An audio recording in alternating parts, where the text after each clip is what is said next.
Le coq chante pour annoncer le lever du jour. Nous sommes Ondé Sindunta, lieu sacré du village Zinzon, c'est dans le groupement Bansoa.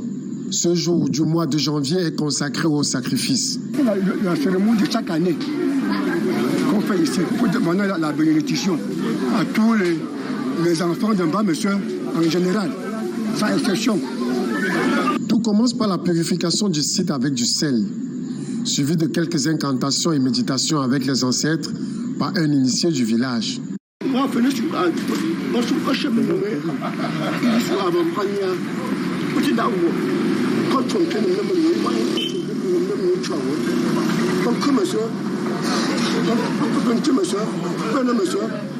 À côté est allumé un grand feu de bois où seront grillées les bêtes immolées en guise de sacrifice et de purification.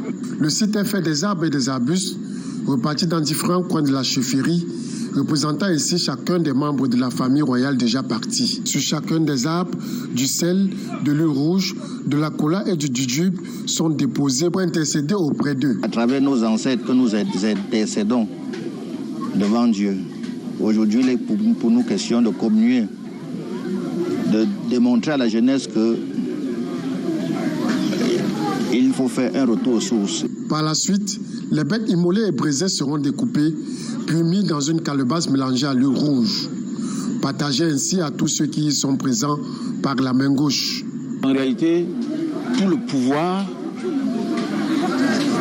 que nos enfants, que nous possédons, vient des lieux sacrés. Ce lieu sacré rénové est couvert par le feuillage des arbres, faisant ainsi le côté mystique où reposent les ancêtres et où l'on peut y prendre des bénédictions.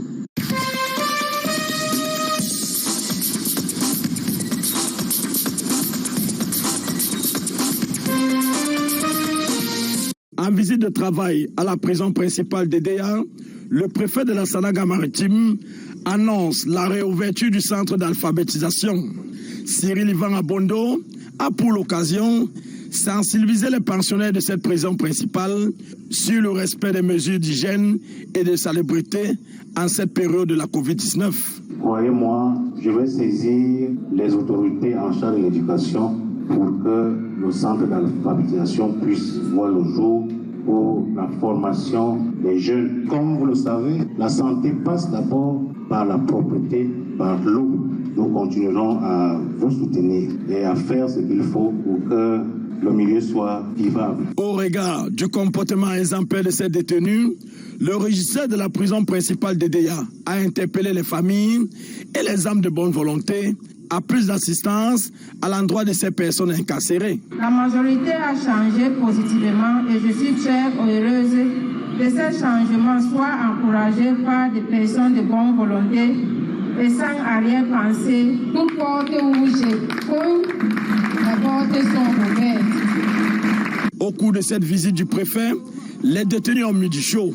Danse, sketch ont été à l'ordre du jour.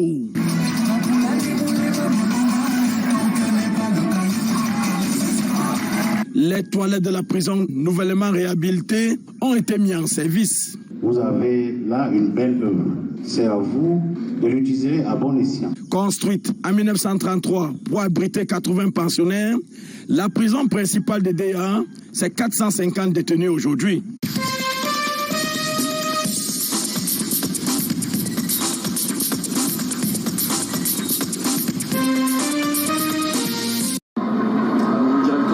Le double écran géant, bien visible de la ville sur l'esplanade de la maison du parti a drainé du monde.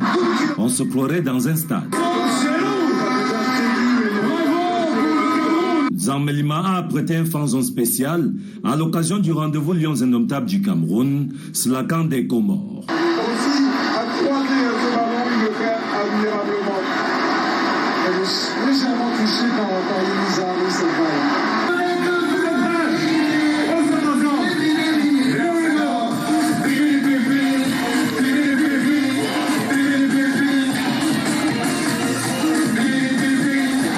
Sur les sièges que sur les gradins aménagés, le vert rouge jaune irradie les quartiers à Akon et au-delà les berges de la Famba. Vous avez vu aujourd'hui, on est qu'au 8e. Ça veut dire que les populations vont sortir davantage pour soutenir leur équipe sur place ici, mais en esprit avec les Lions indomptables partout ils vont jouer. Un peu plus de 3000 francs réunis pour soutenir l'équipe senior du Cameroun.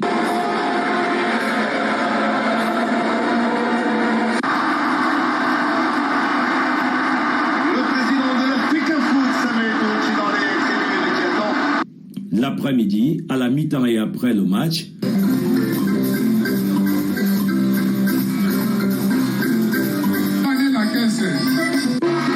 où sont les Jalobien? Nous sommes convaincus qu'avec cette prestation, la Coupe d'Afrique va rester au Cameroun. Et nous sommes derrière les Lions indomptables. Zamilma a vibré à la cadence des mélodies d'artistes de réputation tels Ginabel, Catino, Calvino, Pasto, et c'est jusqu'à...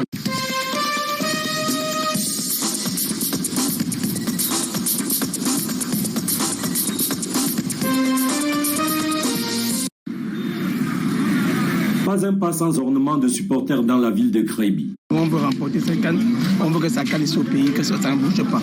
Au fur et à mesure de la progression du pays de Roger Mila dans la compétition Cannes Total Énergie Cameroun 2021, dans la cité balnéaire, des supporters des Lions indomptables se constituent et les gadgets se vendent comme des petits pains. C'est un plaisir pour moi de vendre des issues camerounais avec le vert ou jaune.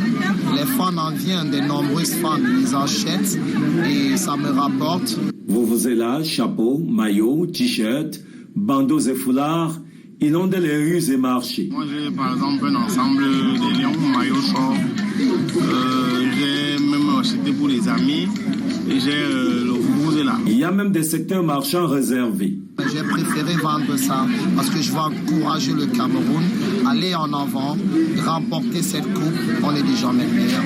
À Créby, les couleurs des Lions indomptables dominent le décor.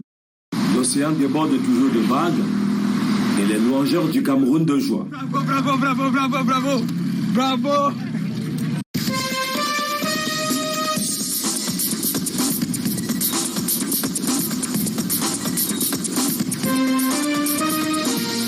La première édition de la foire économique et commerciale de Garoua a profité de la circonstance de la Coupe d'Afrique des Nations pour s'ébranler. Les produits locaux, transformés de manière artisanale, sont exposés à l'intention des visiteurs. On vise la promotion des marques et des produits locaux. Les différents objectifs de cette foire économique et commerciale. Il s'agit de la première édition, nous voulons la pérenniser. Le premier objectif, c'est de créer un marché permettant aux entrepreneurs, aux artisans, aux PME de montrer leur savoir-faire et de valoriser le label Made in Cameroun. Des stands proposent diverses offres et produits, des céréales transformées, des légumes, des huiles et diverses autres variétés. Nous avons découvert plusieurs produits des artisans et vraiment pour une première édition, un coup de maître, nous solliciterons davantage ce genre d'initiative. La première édition a permis d'offrir des opportunités d'affaires aux opérateurs économiques et aux promoteurs des PME. Il est préconisé de pérenniser ce rendez-vous économique. Donc c'est une occasion pour les opérateurs économiques de booster l'espace économique local. Donc nous avons visité les stands, les opérateurs ont répondu présent. Et aussi c'est la première édition qui vient d'espoir de se dérouler. Et nous pensons que la deuxième édition, toutes les mesures d'espoir seront prises pour que la fête soit belle. Ouverte depuis le début de la Cannes, cette foire va aller jusqu'au 8 février. Elle accueille les visiteurs ainsi que les acteurs économiques avec pour objectif de partager ce savoir-faire.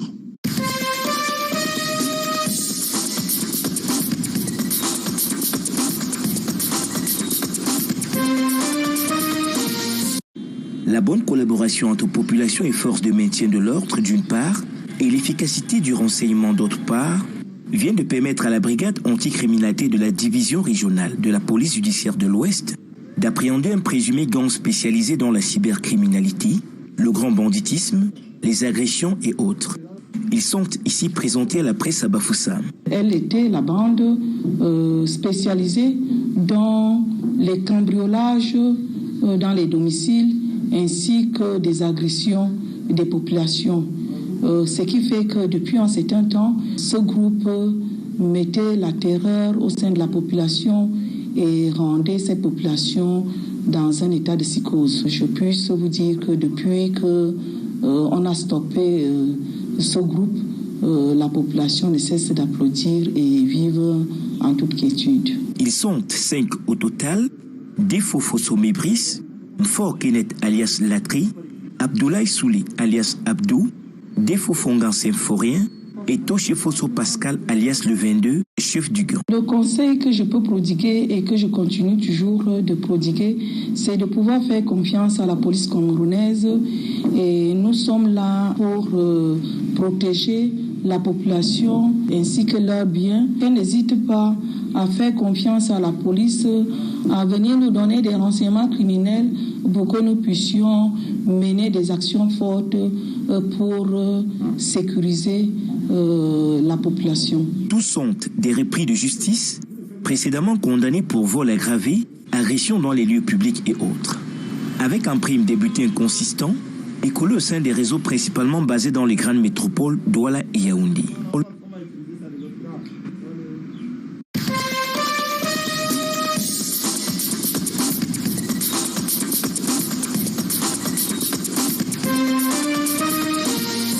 Les étudiants de l'école normale supérieure de Maroua sont outillés à la maîtrise de la microscience. Cet enseignement nécessite concentration et volonté. On nous apprend comment faire les différentes manipulations.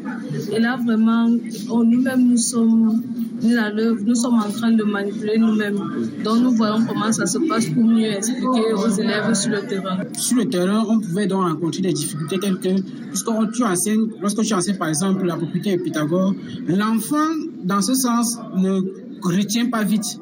Mais puisque nous avons appris comment manipuler ces choses-là, l'enfant peut arriver même à la maison, prendre lui-même ses papiers, essayer de ressortir, n'est-ce pas, le théorème et la propriété lui-même. C'est une initiative de l'École normale supérieure de Maroua en partenariat avec l'UNESCO et le Centre d'excellence en microsciences de Yaoundé. Elle vient résoudre un problème fondamental. En ramenant l'expérimentation au niveau de ces apprenants, ça leur permet de mieux comprendre ce type d'enseignement. Il s'agit ici de l'application pratique de l'objectif de développement durable numéro 4 préconisé par les Nations Unies. La cérémonie de lancement a permis de déplier quelques recommandations adressées aux séminaristes, venus renforcer leurs capacités dans l'enseignement de la microscience. La microscience amène l'enseignant à s'implémenter dans l'expérimentation de sa science, quelle qu'elle soit. Et grâce donc à la théorie et ajoutée à la pratique expérimentale, on devient alors l'enseignant complet. Il s'agit d'un café scientifique qui intéresse les niveaux 3 et niveau 4 de l'école normale supérieure de Maroua.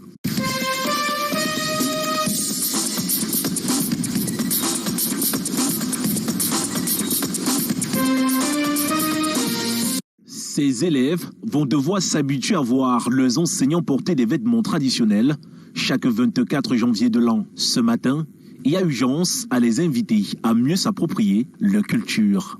Nous avons l'obligation de préserver et de promouvoir cette tradition, cette culture. Et nous avons l'opportunité, à travers la journée mondiale de la culture africaine, de sensibiliser au mieux les enfants. La caravane est constituée de quelques chefs traditionnels. Elle passe dans les différentes salles de classe et parle de l'importance de la culture africaine. Nous retenons que nous devons toujours valoriser nos cultures à travers nos différentes langues, nos différentes tenues traditionnelles. Et nous devons apprendre à parler nos langues maternelles et à valoriser nos cultures africaines. Pour le corps enseignant, pérenniser une telle action devient un devoir au sein des établissements scolaires. Je ne peux que promouvoir la culture. Et parce que c'était la journée mondiale de la culture aujourd'hui, j'ai mobilisé tout mon personnel pour ce matin au rassemblement. Les 95% étaient en tenue traditionnelle.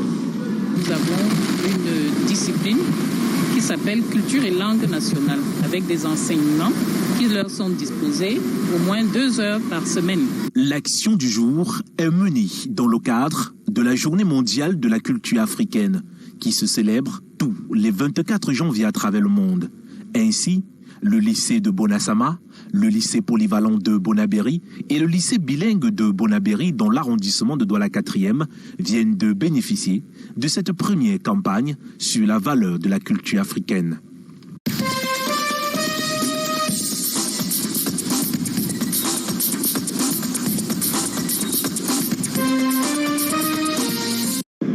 The measures have been taken and we want people to reach the stadium without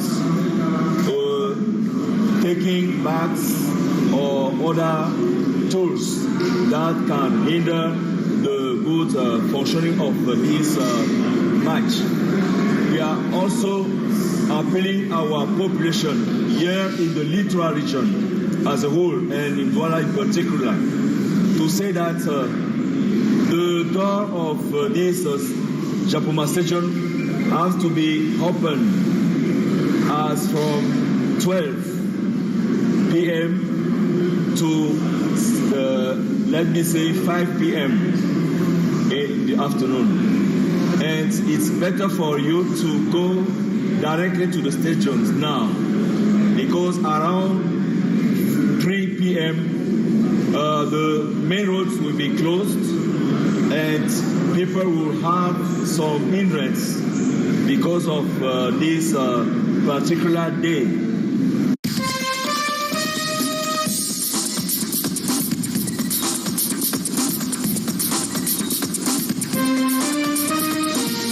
Pour la bonne gouverne de nos populations, qu'en plus des points de vente des billets d'accès habituels des mairies de Douala 1er, 2e, 3e, 4e et 5e et du centre d'état civil de Japoma, ceux de la délégation régionale des sports du littoral, du parcours Vita et du stade de Bepanda sont ouverts au public. De même, les portes du stade éponyme seront ouvertes ce jour du match à partir de 12 heures précises, puis refermées à 17 heures dès le début de la rencontre.